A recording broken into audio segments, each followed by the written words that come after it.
How can ants in your pants, or in this case, tutu, help you to supersize and grow your business? Sharon Horne-Ellstrom here. And our idiom or expression today is a relatively new one as idioms go. It's ants in your pants. This is a United States originated idiom, and there's no logical explanation for why ants in your pants, where in the United States, pants are underwear. There's no real reason that came into being, but it's been popular since the 1930s. And in the 1960s, antsy, the term antsy, meaning anxious or nervous or uneasy about something or impatient about something, came into play. So what comes to mind when we think of ants in your pants, right? It comes with energy or excitement about something, or fidgeting and unable to sit still. Lots of times teachers will say, the kids have ants in their pants, they can't sit still in class. Well, you know what? Kids are meant to be running around and playing, and they don't like to sit still in class. So it makes sense that they have ants in their pants. And some of us have high energy and are like this with our leg or our hands or something tapping all the time anyway, just because we have a higher, I don't know, I think all of us beat to there's a different beat in each of our drums, in each of our internal cycles of energy. And so to expect everybody to conform to that is pretty unrealistic. So what does this have to do with growing and supersizing and building our businesses? Well, first and foremost, anytime I hear ants, I think picnic, right? Picnics, ants, they go hand in hand.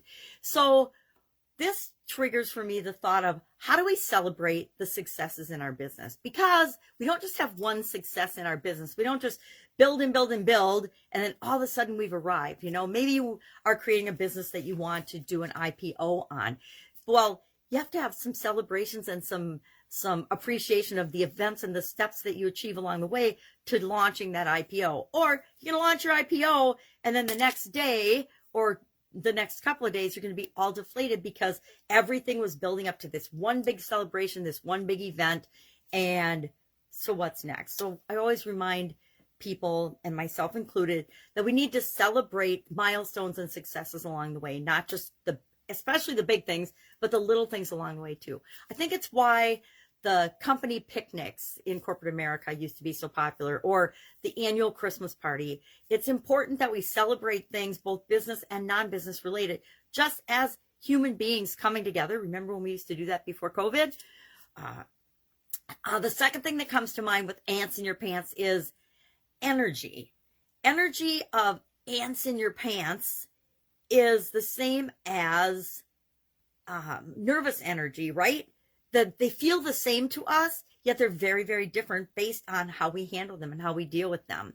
But it's up to us to decide. We get to decide and choose, how are we going to take this energy and use it to benefit our organization, to benefit our company. Remember, everybody has a different type of energy around them and a different level of energy, and it changes all the time for each and every one of us. So when you're bringing people together in your organization to create a common goal, you have to take into account the diversity and the differences in people and their energy.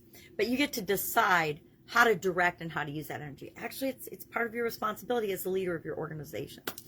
And finally, what makes you feel antsy in your business? And antsy in terms of a little nervous, a little upset, a little uneven, or you just know you've got this thing that's been in the back of your mind. It's kind of been niggling and nagging at you, but you haven't done anything about it yet.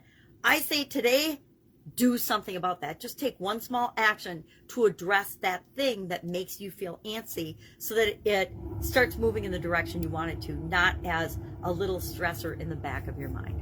So love to know your experience with ants in your pants. Guarantee my parents and my teachers told me when I was in school and I was a kid that I had ants in my pants. Now, I didn't literally have ants in my pants, but I definitely had nervous energy that couldn't necessarily always be suppressed in the appropriate way when it needed to be. And I could tell you tomboy stories all day long, but those don't have anything to do with growing and supersizing our business. So that's it. That's what our idiom is today. I will be with you tomorrow with another interesting idiom. What does it mean? Doing emotion-related idioms for this segment. And I guess ants in your pants and feeling antsy is an emotion-related idiom for the month of February, to coincide with the BU 365-day annual challenge. So any questions, hit me up. Any suggestions about emotional idioms you'd like to know the origin and the meaning of, and how in the heck you would tie it to your business, ask. Otherwise, I will be with you tomorrow. Have an awesome Ants in Your Pants free day. Bye.